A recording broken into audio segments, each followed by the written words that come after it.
So magandang umaga guys. Ayan. Ito yung ating naging trabaho ngayon sa Greece. Sa car rentals tayo. So, ayan. Kung ano yung mga kotseng iniiwan ng mga turista, susunduin natin. Then ibabalik natin sa garahe. Papalinisan. Tapos i-display na uli. Maya may booking na uli ng mga turista. So ayos naman yung ating trabaho dito sa car rentals. Masaya, magaan, araw-araw kang namamasyal. So ganito lang po yung trabaho namin sa Greece. Mas easy na siya ngayon kaysa yung mag-work ka sa hotel.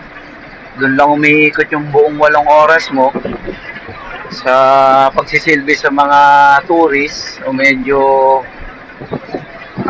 nakakapagod din yon at medyo di naman totally boring kasi may nakikita mo iba-ibang klase ng turista, iba-ibang bansa, mga nakakausap mo. Pero mga England, Poland, Czech Republic, Greek, meron mga Turkey, Germany. So iba-iba po.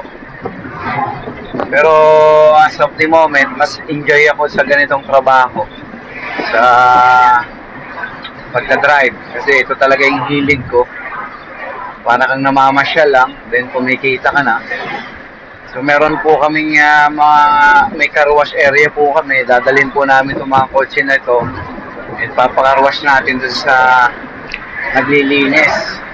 Pero siyempre tutulungan din natin siya dahil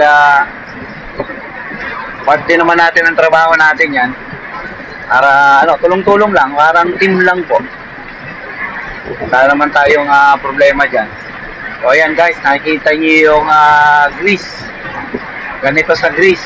Ito, ganito kaganda yung Greece.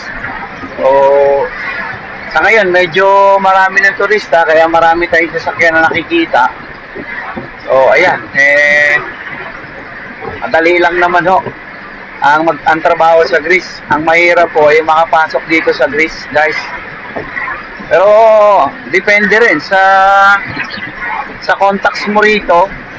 Kung connected din siya dito sa mga employer dito, madali ka lang din makakapasok. Especially yung mga kamag-anak ko, lahat narito na.